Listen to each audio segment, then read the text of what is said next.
সৌন্দর্য বৃদ্ধির জন্য প্লাস্টিক সার্জারি করা ইসলাম কি বলে? আসলে প্লাস্টিক সার্জারি মর্মে দুটি বিষয় রয়েছে, একটি প্লাস্টিক সার্জারি, একটা কসমেটিক সার্জারি।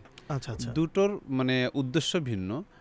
প্লাস্টিক সার্জারিটা করা হয় কোনো সমস্যাজনিত কারণে, কসমেটিক সার্জারিটা করা হয় সৌন্দর্য বৃদ্ধির জন্য, আচ্ছা আচ্ছা। বডিকে ঠিক রাখার জন্য, বডির যেই আবেদনটা অল্প বয়সে থাকে সেটার জন্য আরও লং টাইম ধরে রাখা যায়, এই জন্য মানে যৌবনটা লং টাইম হ্যাঁ, ধরে রাখা যায় একদম। হ্যাঁ, হ্যাঁ। দুটোর দুইয়ে।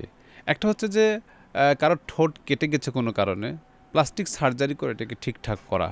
আচ্ছা আচ্ছা। এই জিনিসটা তো আসলে অতটা সমস্যা না, বরং এটার বৈধতা বা এটা অ্যালাউ ইসলামে করে। তাতে এর থেকে বোঝা যায়, এক যুদ্ধেতে একজন সাহাবীর নাক এর আঘাত লাগাতে নাক নষ্ট হয়ে গিয়েছিল। তো সেখানে উনি রূপার একটি ধাতু দিয়ে ওই নাকের ওখানে উনি এটাকে কাভার দিয়েছিলেন।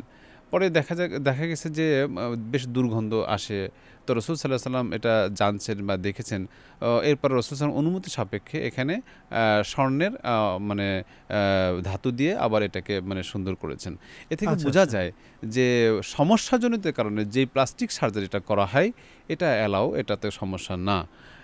নরমালি তো ছেলেদের জন্য স্বর্ণ ব্যবহার করা জায়েজ নাই, আমরা যতটুকু জানি। কিন্তু এই যে একটি সমস্যা, এই ক্ষেত্রে যদি প্রয়োজন হয় তাহলে এটা ইসলামে অ্যালাউ করে। এবার হাদিসের ভিতরে আসছে। আর দ্বিতীয় একটি বিষয় যেটা আমরা বললাম যে প্লাস্টিক সার্জারি না, কসমেটিক সার্জারি, যেটা সৌন্দর্য বৃদ্ধির জন্য বা যৌবন ধরে রাখার জন্য ইত্যাদি কারণে। তো আমি একটি গবেষণায় দেখলাম 2022-এর 2রা জুনে সম্ভবত বিবিসির একটি রিপোর্টে, সেখানে এই কথা বাংলাদেশের সম্পর্কে বলা হয়েছে যে বাংলাদেশে ব্যাপকভাবে এটার প্রচলন ঘটছে এবং আসতেছে এবং মানুষ পড়ালেখাও করছে। সেখানে একজন ডাক্তার উদ্ধৃতিও দিয়েছে যে আসলে কী কী মর্মে কী কী ধরনের উদ্দেশ্য নিয়ে আসে। তাতে আমি দেখলাম যে মানুষ ব্যাপকভাবে তাদের এই স্বাভাবিক শরীরটাকে যেন লং টাইম পর্যন্ত ঠিক রাখে, এই জন্য মানুষ সময় কাটাচ্ছে এবং এই উদ্দেশ্য নিয়ে ডাক্তারের কাছে আসে। এই জাতীয় ক্ষেত্রে শরিয়াতের একটি বিষয় রয়েছে যে শরিয়াত আল্লাহ তাআলা কর্তৃক যেই সুন্দর চেহারা বা যেই চেহারাটা দিয়েছেন, যেহেতু আল্লাহ তাআলা স্পষ্ট বলে দিয়েছেন যে আমি মানুষকে সুন্দর আকৃতিতে সৃষ্টি করেছি, এর ভিতরে আসলে কোনো কিছু বাড়ানো কমানো বা এটার ভিতরে কিছু করা এই শরীরটাকে ধরে রাখার জন্য এটা হলো নিষেধ আছে। যেমন হাদিসের ভিতরে রাসূল সাল্লাল্লাহু আলাইহি ওয়াসাল্লাম বলেছেন যে ব্যক্তি উল্কি করে এবং যে ব্যক্তি কারোর মাথায় চুল প্রতিস্থাপন করে, এই ধরনের ব্যক্তিদের উপরে রাসূল সাল্লাল্লাহু আলাইহি ওয়াসাল্লাম লানত করেছেন।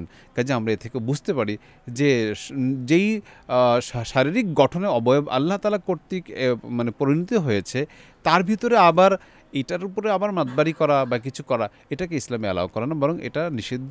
এই জন্য এই জিনিস আমরা না করি, অর্থাৎ কসমেটিক সার্জারি এটা অ্যালাউ না। প্লাস্টিক ছাড়া যদি কেউ করে সেটা ইসলামে অ্যালাউ আছে।